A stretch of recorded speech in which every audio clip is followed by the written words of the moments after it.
अस्सलाम वालेकुम, welcome to smart work zone. आज हम CS 604 की फ़ाइनल टर्म की प्रिपरेशन का पार्ट 2 कर रहे हैं।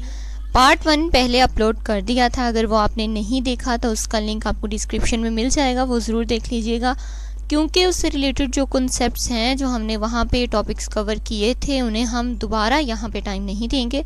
जो न्यू टॉपिक हैं जो हमने वहाँ कवर नहीं किए थे उनको हम यहाँ पे डिस्कस करेंगे। तो चलें स्टार्ट करते हैं। सबसे पहला क्वेश्चन है हमारे पास, the problem of deadlocks can be solved by dash method. कहते हैं कि जो डेडलॉक की प्रॉब्लम है उसको किस मेथड से सॉल्व किया जा सकता है। देखिए, डेडलॉक की प्रॉब्लम जो है ये एक से ज़्यादा तरीक़ों से सॉल्व हो सकती है। पहले तो डेडलॉक की प्रॉब्लम क्या है। डेडलॉक की प्रॉब्लम आप इजीली समझ सकते हैं अगर हम एक पुल कंसिडर करें, ठीक है, और हम कहते हैं कि वो वन वे पुल है, उसमें सिर्फ गाड़ियां जो हैं वो इस डायरेक्शन में आ रही हैं, ठीक है, और इसी में आ सकती हैं, वो है ही वन वे। तो अब अगर कुछ गाड़ियां जो हैं वे इस साइड से इधर को जाने की कोशिश करेंगी तो क्या होगा। देखिए, अब यहाँ पे गाड़ियाँ जाएंगी और इधर से भी आ रही हैं, तो यहाँ पे सारी जो हैं वो स्टक हो जाएंगी।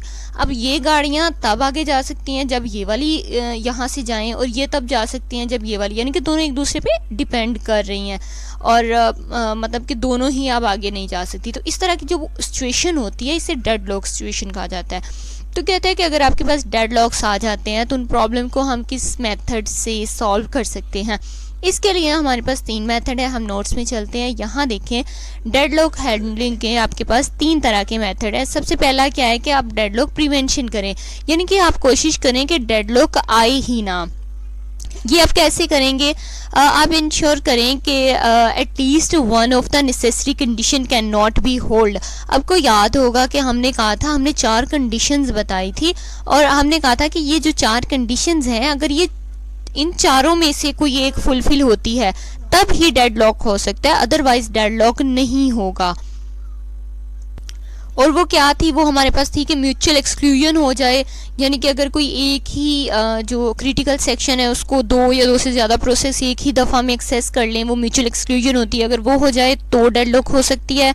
दूसरा ये था कि अगर होल्ड एंड वेट हो जाए तब हो सकती है। ये आगे आएंगे, मैं आपको एक्सप्लेन कर दूंगी। थर्ड हमने कहा था कि नॉन प्रेम्पशन हो जाए या सर्कुलर वेट, इस तरह की 4 हमने पढ़ी थी, वो आगे आई थिंक आएगा क्वेश्चन, तो मैं आपको जो है डिटेल से बता दूंगी। तो वो कहते हैं कि आप वो चारों जो हैं उन्हें जहन में रखिए, और अगर वो चारों आप ना आने दें तो आपका डेडलॉक जो है वो आएगा ही नहीं। तो मतलब कि पहली तो कोशिश ये करें कि डेडलॉक प्रिवेंशन करें, डेडलॉक कोशिश करें कि डेडलॉक आए ही ना, ठीक है। दूसरा ये है कि डेडलॉक अवॉइडनेस, डेडलॉक को अवॉइड करें। आप क्या करें कि एडवांस में कुछ एडिशनल इन्फॉर्मेशन दे दें कि अगर ये हो जाए तो आपने ये कर देना है, अगर डेडलॉक इस तरह आ जाए तो आपने ये कर देना है, ठीक है, जो यूजुअली हमारे जहन में होती हैं कि ये इस तरह का मसला आ सकता है, तो उस मसले के बारे में आप उसे जो है इंस्ट्रक्शंस पहले से दे दें, तो वो होगी डेडलॉक अवॉइडनेस। उसके बाद हमारे पास थर्ड आता है अलाउइंग डेडलॉक्स एंड रिकवरिंग, यानी कि अब अगर डेडलॉक हो जाता है तो उसको डिटेक्ट किया जाए और उसको रिकवर किया जाए। तो ये 3 तरह की आपके पास होती हैं। ये देखिए, डेडलॉक प्रिवेंशन के अंदर वो उन्होंने बताई हुई है, म्यूचुअल एक्सक्लूजन होती है, होल्ड एंड वेट अगर आप ना होने दें, नो प्रिम्पशन और सर्कुलर वेट, अगर ये चारों आप ना होने दें तो आपकी जो है डेडलॉक से प्रिवेंशन हो सकती है। इनको हम बाद में डिस्कस कर लेंगे। अभी हम यहाँ आते हैं। यहाँ उसने पूछा था कि कौन सा मेथड है, और हमने देखा कि ये तीनों मेथड यूज़ हो सकते हैं, तो 4th one is the correct answer. Next question पे चलते हैं। In dash page replacement algorithm, oldest frame is replaced with another। वो कहता है कि ऐसा कौन सा रिप्लेसमेंट एल्गोरिथम है जो सबसे जो ओल्डेस्ट फ्रेम होता है उसको जो है वो रिप्लेस करता है। तो रिप्लेसमेंट के हमने जो है वो एल्गोरिथम देखे थे, लास्ट जो हमारी वीडियो थी उसमें मैंने आपको वो सारे बहुत डिटेल से बताए थे। तो हमने देखा था कि कुछ ऐसे एल्गोरिथम होते हैं जो कम पेज यूज़ हो रहा है उसको रिप्लेस कर देते हैं, कुछ हो रहा है जो ज़्यादा पेज यूज़ हुआ है उसको रिप्लेस कर देते हैं, या ऐसा होता है कि मतलब इस तरह के काफ़ी हमारे पास ऑप्शन थे। तो जो हमारे पास फीफो स्ट्रक्चर होता है, इसका क्या मतलब होता है, फीफो का फर्स्ट इन फर्स्ट आउट। तो मतलब कि जो इसमें पहले आएगा वो पहले बाहर जाएगा, ठीक है। तो इसका मतलब है कि जो सबसे पहले आया था वो अब काफ़ी यूज़ हो गया है। तो पॉसिबिलिटी ये होती है, देखिए पॉसिबिलिटी होती है, कंफर्म नहीं है कि वो जो एंड पे है वो अब यूज़ नहीं होगा। तो हम पॉसिबिलिटी की बेस पे ही उसे रिप्लेस कर रहे होते हैं। तो जो सबसे एंड पे होगा उसको हम क्या करते हैं कि बाहर निकाल देते हैं, और जो हमने एक न्यू डालना होता है वो हम यहाँ पे डाल देते हैं। ये आई होप आपको समझ आ गया होगा। अगर नहीं आया तो लास्ट लेक्चर ज़रूर देखिएगा, उसमें बहुत डिटेल से मैंने इस चीज़ को एक्सप्लेन किया था। तो क्योंकि वो कह रहा है कि ओल्डेस्ट फ्रेम जिसमें हम रिप्लेस कर देते हैं तो वो हमारे पास फीफो होता है। फीफो के नाम से ही आपको पता चल रहा है कि फर्स्ट इन फर्स्ट आउट है, तो जो सबसे पहले आया था वही सबसे ओल्डेस्ट हुआ ना, जो सबसे पहले आया था वो सबसे पुराना हो गया, अब उसे बाहर निकाल देंगे। ठीक है, नेक्स्ट क्वेश्चन है हमारे पास, in resource allocation graph a dash PI to RJ indicate that process PI may request resource RJ at some time in the future. कहता है कि रिसोर्स एलोकेशन ग्राफ जो हमारे पास होते हैं उसके अंदर हम एक इक्वेशन शो करते हैं, जैसे इसने यहाँ लिखी हुई है PI to RJ। कहता है इसके अंदर जो PI, इसका मतलब क्या है कि PI जो है वो फ्यूचर के अंदर रिसोर्स जो है ये वाला RJ इसको रिक्वेस्ट कर सकती है। P मीन एक प्रोसेस है, और आपको पता है कि कोई भी प्रोसेस हो रहा है तो उसे कुछ रिसोर्सेज चाहिए होते हैं। तो वो कह रहा है कि अगर इसका मतलब ये है कि P1 जो है वो फ्यूचर में रिसोर्स J है जो इसको एक्सेस कर सकती है, तो इसके अंदर जो है उसे छोड़े हुए अ डैश क्या चीज़ है। देखिए वो हमारे पास क्लेम एज होता है, इसका जो ये एरो है ये क्लेम एज को शो करेगा। अगर तो वो कह रहा है कि आपका जो PI है वो फ्यूचर में RJ को रिक्वेस्ट कर सकता है, तब आपका ये जो एरो है ये क्लेम एज को शो करेगा। लेकिन अगर वो ये कहता है कि आपके PI ने RJ को एक्सेस कर लिया है या उसकी रिक्वेस्ट कर दी हुई है, फ्यूचर में रिक्वेस्ट नहीं करेगा, अभी उसने कर दी हुई है, तब आपका ये जो एरो है ये रिक्वेस्ट एज में कन्वर्ट हो जाएगा। ठीक है, तो ये दोनों टर्म्स हैं। अगर तो वो कहता है कि आपका ये फ्लाम प्रोसेस जो है फ्लाम रिसोर्स को फ्यूचर में रिक्वेस्ट उसको लेने की रिक्वेस्ट कर सकता है, ठीक है, तो तब वो क्लेम एज होगा कि वो क्लेम कर सकता है फ्यूचर में। लेकिन अगर उसने रिक्वेस्ट कर दी हुई है तो इसका मतलब है वो रिक्वेस्ट एज हो गया है। ठीक है, तो आपने इस तरह से इन दोनों में से कोई भी एक जो ऑप्शन करेक्ट होगा स्टेटमेंट के हिसाब से वो आपने चूज कर लेना है।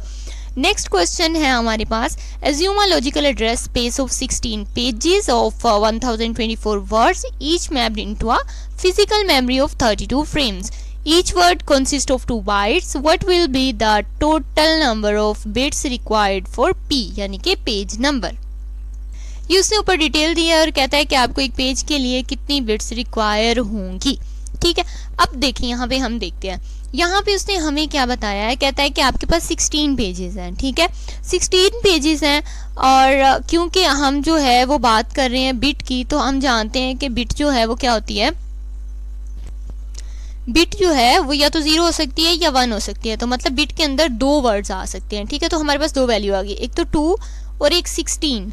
तो कहता है कि ये तो हमें मालूम है, ये उसने हमें बता दिया कि 16 जो है वो पेजेस हैं। ठीक है, एड्रेस स्पेस ऑफ 16 पेजेस हैं, तो ये हमें पता है कि बिट्स जो हैं वो 2 होती हैं। तो ऐसा हम ऊपर इसकी क्या लगाएंगे कि यहाँ 16 आ जाएगा। तो अगर हम 2 की पावर 4 लगाएं तो हमारा आंसर जो है वो 16 आ जाएगा। तो इसका मतलब है कि हमें हर पेज के लिए 4 बिट्स रिक्वायर होंगी। तो उस हिसाब से हम जो है वो 16 पेजेस जो है वो कवर कर लेंगे। तो 4 bit is the correct answer. ये देखिए मैंने यहाँ पे सॉल्व भी किया हुआ है। अगर मतलब आपकी वैल्यूज़ वैसे तो होता नहीं है कि वो चेंज कर दें, यूजुअली यही आपको रिपीट हो रहे होते हैं क्वेश्चन, तो अगर चेंज कर भी दे तो आप इसे सॉल्व कर सकते हैं। नेक्स्ट क्वेश्चन की तरफ मूव करते हैं। नेक्स्ट क्वेश्चन है हमारे पास, in the scan algorithm the disk dash start at one end of the disk and move toward the other end, servicing request is reach each cylinder until it gets the other end of the disk। यानी कि वो कह रहा है कि जब आपकी जो डिस्क है उसके अंदर वो क्या चीज़ है जो उसके ऊपर मूव कर रही होती है, डिस्क के जो आपके डाटा को बताती है। मसलन आपने कहा कि ये हमारी अगर एक डिस्क है तो इस डिस्क के अंदर जो है वो इस जगह से हमने डाटा लेना है, इस जगह से, तो वो किस तरह से मिलेगा। वो देखिए आर्म होती है एक, वो आर्म डिस्क के जिस जगह पे जाती है वहाँ से डाटा को जो है वो पिक कर लेती है। तो आर्म वो पूछा है कि वो क्या चीज़ है जो हमारी एक जगह से दूसरी जगह पे जाके और वो जो डिस्क से डाटा लेती है, तो विच इज़ आर्म। ठीक है, आपको लेक्चर कैसा लग रहा है कमेंट में ज़रूर बताइएगा, और अगर आपको लेक्चर अच्छा लगता है तो चैनल को ज़रूर सब्सक्राइब करें। आपकी सब्सक्रिप्शन और कमेंट्स जो हैं वो मेरे लिए मोटिवेशन होते हैं, तो ज़रूर मोटिवेट किया करें ताकि मैं जो है वो आपके लेक्चर्स की सीरीज़ और फाइनल मिड और सारा जो है नेक्स्ट सेमेस्टर्स के भी जो हैं वो कवर कर सकूं। तो चैनल को ज़रूर सब्सक्राइब करिएगा। नेक्स्ट क्वेश्चन देखते हैं। Segmentation is a memory management scheme that supports dash. कहता है कि सेगमेंटेशन जो है मेमोरी मैनेजमेंट के अंदर मेमोरी किस लिए की जाती है। देखिए मेमोरी को मैनेज करने के लिए ही हम सेगमेंटेशन करते हैं। आपको याद होगा मैंने लास्ट वीडियो में आपको बताया था कि हम पूरी मेमोरी को छोटे छोटे हिस्सों में डिवाइड कर देते हैं और हर प्रोसेस को जो है वो एक उसका सेगमेंट या एक हिस्सा दे देते हैं कि वो इसके अंदर अपना काम कर ले। तो वो सेगमेंटेशन किस लिए की जाती है, वो प्रोग्रामर्स के व्यू के लिए की जाती है। देखिए ना, वो प्रोग्रामर्स व्यू ऑफ मेमोरी होता है। प्रोग्रामर उसे इस तरह से देख रहा होता है कि मैंने उसके मेमोरी के इतने हिस्से कर दिए हैं, अब ये हिस्सा मैं इस प्रोसेस को दे दूंगा, ये हिस्सा इस प्रोसेस को दे दूंगा। तो वो यही पूछ रहा है कि वो जो हम सेगमेंटेशन करते हैं वो किसको सपोर्ट कर रही होती है, तो वो प्रोग्रामर्स व्यू ऑफ मेमोरी को सपोर्ट कर रही होती है। नेक्स्ट क्वेश्चन है हमारे पास, dash is a variation of fork system call in several Unix operation system use in virtual memory. कहते हैं वर्चुअल मेमोरी के अंदर यूनिक्स ऑपरेशन में एक चीज़ जो है वो फॉर्क की जगह कॉल की जाती है। वो क्या है? देखिए वैसे तो नॉर्मली हम फॉर्क यूज़ करते हैं। फॉर्क क्या होता है कि आप जिस भी प्रोसेस को चला रहे हैं वो प्रोसेस अपना एक चाइल्ड जनरेट कर देता है जब आप फॉर्क की जो है कमांड देते हैं, ठीक है। लेकिन यूनिक्स के कुछ ऑपरेशंस ऐसे हैं जिनके अंदर वो फॉर्क की जगह वी फॉर्क को यूज़ करता है, ठीक है। तो ये एज इट इज़ आपने याद रखना है कि यूनिक्स के अंदर वी फॉर्क को समटाइम वो यूज़ कर लेता है। इसमें कोई मतलब ऐसी चीज़ नहीं है। नेक्स्ट क्वेश्चन की तरफ, ये क्वेश्चन जो है मैंने क्रॉस किए हुए हैं, ये आपके मिड टर्म का सिलेबस है और आप जानते हैं कि फाइनल में हमारा मिड टर्म के सिलेबस से कोई रिलेशन नहीं होता, क्योंकि पहले जो आपके पेपर्स थे उसमें आता था मिड टर्म का, इसलिए यहाँ पे जो हमारे पास पेपर हैं उनमें भी मिड टर्म से रिलेटेड दिया होता है। तो हमारा क्योंकि नहीं आता तो हम इन्हें स्किप करेंगे, और जिनके प्रैक्टिकल्स होते हैं प्रैक्टिकल्स में क्योंकि मिड टर्म का आता है तो वो आप मिड टर्म की प्रिपरेशन वीडियोज़ देख सकते हैं। मिड टर्म की भी प्रिपरेशन वीडियोस रिकॉर्ड की हुई हैं, वहाँ पे आपको बाकी कॉन्सेप्ट जो मिड टर्म के हैं वो क्लियर हो जाएंगे। ये क्वेश्चन है हमारे पास, in dash frame allocation scheme free frames are equally divided among processes. ये क्वेश्चन थोड़े से डिफरेंस के साथ हमने लास्ट टाइम भी डिस्कस किया था। वो कहता है कि वो कौन सी स्कीम है जो इक्वली डिवाइड कर देती है प्रोसेसेस को, मेमोरी को। तो हमने देखा था कि जो फिक्स्ड होती है वो इक्वली डिवाइड करती है। फिक्स के नाम से ही पता चल रहा है वो एक सेम साइज़ के वो जो है मेमोरी के अंदर सेगमेंट बनाती है और हर सेगमेंट एक प्रोसेस को दे देती है। और प्रोपोर्शनल हमने देखा था वो प्रोसेस के हिसाब से, अगर प्रोसेस बड़ा है तो वो ज़्यादा मेमोरी, कम है तो छोटी मेमोरी। प्रायोरिटी भी हमने डिस्कस किया था, तो आप वो वीडियो में देख लीजिएगा, अगर आपने देखी हुई है तो आपको पहले से ही पता होगा। नेक्स्ट क्वेश्चन है, dash automatically holds for printers and other non shareable. कहता है कि अगर एक प्रिंटर है और उसने एक रिसोर्स को होल्ड किया हुआ है तो वो जो रिसोर्स है उसे हम किसी और के साथ शेयर नहीं करेंगे। ये किसकी एग्जांपल है या ये किस बारे में बात हो रही है? देखिए हमारे पास जो है वो मैंने आपको बताया था 4 चीज़ें हैं, और वो मैं आगे जाके आपको डिस्कस कर दूंगी। तो वो हमारे पास ये 4 चीज़ें हैं। अगर हम इन 4 चीज़ों का ध्यान रखें तो हमारा जो है वो डेडलॉक नहीं हो सकता, ठीक है। वो क्या 4 चीज़ें हैं वो पहले हम डिस्कस कर लेते हैं। वो सबसे पहली ये है कि म्यूचुअल एक्सक्लूजन।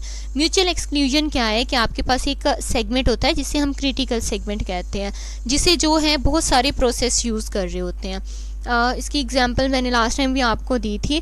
जैसे अगर हम बैंक की बात करें तो बैंक में जो आपका ये हिस्सा होता है पैसों वाला, उसे बैंक वाले भी एक्सेस कर सकते हैं कि आपकी कितनी रकम है उसके अंदर, वो कम या ज़्यादा कर सकते हैं। कोई टैक्स काटना है या आपका कोई चेक उन्होंने ऐड करना है तो वो इसे एक्सेस कर सकते हैं। इसी तरह आप खुद उसे एक्सेस कर सकते हैं, या जो है मतलब ठीक है ना, इस तरह आप एक से ज़्यादा तरीके से उसे एक्सेस कर सकते हैं। तो ऐसे जो होते हैं सेक्शन, वो क्रिटिकल सेक्शन होते हैं जिन्हें एक से ज़्यादा लोग या एक से ज़्यादा जगह पे एक्सेस किया जा सकता होता है। तो इसमें प्रॉब्लम ये आती है कि देखें, अगर हम कंसिडर कर लें मतलब फॉर एग्जांपल हम कह देते हैं कि आपके बैंक के अंदर 500 रुपया पड़ा हुआ था, ठीक है। तो यहाँ से आपका जो है बैंक वाले उन्होंने टैक्स कटिंग करना था, तो उन्होंने ये ली और इसके अंदर से उन्होंने यहाँ से जब रकम उठाई तो 500 थी, तो उन्होंने 500 में से जो है वो 100 रुपया कटिंग कर लिया, ठीक है।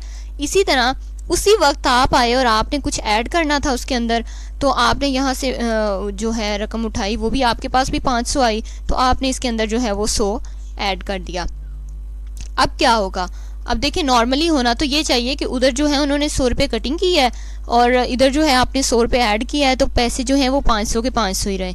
लेकिन देखें अब इसने जो है वो 100 रुपया इसमें से माइनस किया और बाकी 400 जो हैं वो इसके अंदर रख दिए, ठीक है। तो ये 400 पहले रखे गए, उसके बाद आपने उसके अंदर ऐड किया, वो 600 बन गया, आपने 600 रख दिया। अब जो वैल्यू बाद में आएगी वो आपके अकाउंट के अंदर स्टेबल हो जाएगी।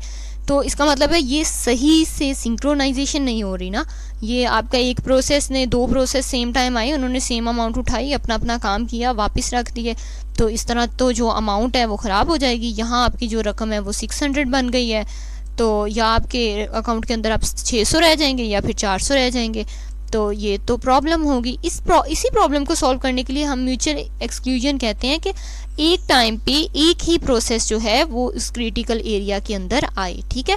तो ये हमारी म्यूचुअल एक्सक्लूजन होती है। सेकंड जो है वो होल्ड एंड वेट होता है। होल्ड एंड वेट क्या है कि आपके पास कुछ रिसोर्सेज होते हैं, ठीक है। मतलब एक प्रोसेस है, उसे अपना काम करने के लिए रिसोर्सेज चाहिए कुछ, तो उसके पास 2 रिसोर्सेज उसे चाहिए। तो ये आपका अगर प्रोसेस है तो प्रोसेस को 2 रिसोर्सेज चाहिए, ये रिसोर्स उसने ले लिया है, लेकिन ये रिसोर्स जो है ये किसी और प्रोसेस के पास है। तो क्या होगा कि वो जो है इस प्रोसेस के लिए वेट कर रहा है, ठीक है। हम इसे ब्लू से शो कर देते हैं। क्या है कि ये इस प्रोसेस के लिए वेट कर रहा है, तो ये वाला जो प्रोसेस है इसे भी 2 प्रोसेस चाहिए, तो ये जो है ये इस प्रोसेस के लिए वेट कर रहा है। अब देखें ये प्रोसेस कब काम करेगा, जब इसे ये वाला रिसोर्स मिलेगा। ये रिसोर्स कब मिलेगा, जब ये वाला प्रोसेस अपना काम कर लेगा। ये कब काम करेगा, जब इसे ये वाला रिसोर्स मिलेगा। और इसी तरह ये रिसोर्स कब मिलेगा, जब ये वाला प्रोसेस। तो मतलब ये क्या हुआ है, ये देखिए ये साइकिल भी बन गया, ये इसीलिए इसे ये सर्कुलर वेट भी कहा जाता है कि ये सर्कुलर वेट कर रहे हैं। और जैसे हमने देखा कि एक होल्ड करके एक का वेट कर रहा है और वो जो है वो किसी और में लगा हुआ है, इस तरह का जो काम है ना उसमें भी डेडलॉक आ जाते हैं।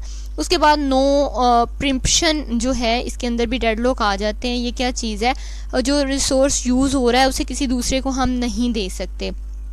जैसे कि अगर एक प्रोसेस है वो किसी रिसोर्स को यूज़ कर रहा है, तो ऐसा नहीं पॉसिबल कि हम इस रिसोर्स को उठाएं और ये अभी यूज़ कर रहा था, अभी इसने काम पूरा नहीं किया, हम रिसोर्स उठा के किसी और प्रोसेस को दे दें। ऐसा नहीं करना चाहिए। तो ये 4 चीज़ें हैं, अगर हम इन चारों का ध्यान रखें तो हमारा डेडलॉक नहीं आएगा, ठीक है। क्वेश्चन की तरफ दोबारा आते हैं। क्वेश्चन ये था कि dash automatically hold for printers and no shareable. कहता है कि ऐसा क्या है कि प्रिंटर ने एक रिसोर्स होल्ड किया हुआ है और आप किसी और के साथ वो शेयर नहीं करेंगे। अब तो ये मैंने गलत लगाया हुआ है, ये अभी हमने देखा कि वो नॉन प्रिम्पशन होती है, ठीक है। जो रिसोर्स यूज़ हो रहा है वो आप किसी और के साथ शेयर नहीं कर सकते, तो ये आपके पास नॉन प्रिम्पशन होगी। नेक्स्ट क्वेश्चन की तरफ चलते हैं। नेक्स्ट क्वेश्चन है हमारे पास, dash is a single program that produce an object file. वो कौन सा प्रोग्राम है जो आपकी ऑब्जेक्ट फाइल को प्रोड्यूस करता है? It's the compiler. कंपाइलर आपकी जो फाइल होती है उसको कंपाइल करता है और उसके बाद आपको ऑब्जेक्ट फाइल प्रोवाइड करता है। नेक्स्ट क्वेश्चन है ये, dash keep in memory only those instructions and data are needed at any given time. कहता है कि वो कौन सी चीज़ है जिसके लिए हम सिर्फ वो डाटा लेते हैं जो हमें चाहिए होता है, ठीक है, which are needed at given time. जो उस टाइम पे चाहिए होता है सिर्फ हम वो डाटा लेते हैं। तो ये हमारे पास ओवरलेज होता है। ओवरलेज एक्चुअल में क्या है, देखिए अगर एक प्रोसेस है और उस प्रोसेस का डाटा जो है बहुत ज़्यादा है लेकिन उस प्रोसेस के पास मेमोरी कम है, तो वो अपना प्रोसेस उसके अंदर कैसे करेगा। मतलब प्रोसेस को ज़्यादा स्पेस चाहिए लेकिन प्रोसेस को जो स्पेस अवेलेबल है वो कम है, तो वो क्या करते हैं कि प्रोसेस क्या करेगा कि अपना थोड़ा सा डाटा जो है इस स्पेस में लाएगा, मेमोरी के अंदर थोड़ा सा डाटा लाएगा, उसको प्रोसेस करके बाहर निकाल देगा, फिर और डाटा लाएगा, उसको प्रोसेस करेगा, उसको बाहर निकाल देगा, फिर मतलब वो थोड़ा थोड़ा करके उससे सॉल्व करता रहेगा, ठीक है। ये देखिए needed at any given time, जो उस टाइम पे हमें ज़रूरत होगी सिर्फ उतना सा डाटा लोड करेगा, उस प्रोसेस का जितना बाकी सारा डाटा है वो लोड नहीं करेगा। इसकी एग्जांपल आप यूँ ले सकते हैं, जैसे अगर आपके पास जो है वो खाना पड़ा हुआ है और वो आपने खाना है, तो आपके पास जो प्लेट है वो बहुत छोटी है, आपने जितना खाना खाना है वो उस प्लेट में पूरा नहीं आ सकता। तो आप क्या करेंगे कि पहले कुछ खाना इसमें डालेंगे, उसे खा लेंगे, उसके बाद फिर और डाल लेंगे, वो खा लेंगे, फिर और डाल लेंगे, ठीक है। इस तरह से आप इसे समझ सकते हैं। तो ये हमारे पास ओवरलेज होती है। तो वो कह रहा है कि ऐसा कौन सा है जिसके अंदर हम अपनी इंस्ट्रक्शंस या डाटा सिर्फ वही लोड करते हैं जो हमें उस वक्त चाहिए होता है, तो वो हमारे पास ओवरलेज होता है। उसकी वजह मैंने आपको बता दी है। नेक्स्ट क्वेश्चन है हमारे पास, The address generated by CPU after any indexing or other addressing mode arithmetic is called a dash address, and the address it gets translated by MMU is called dash address। कहता है कि जो आपका CPU generate करता है वो कौन सा एड्रेस होता है, और फिर जब उस एड्रेस को कन्वर्ट कर लिया जाता है MMU के ज़रिए, ट्रांसलेट कर लिया जाता है, वो कौन सा एड्रेस होता है।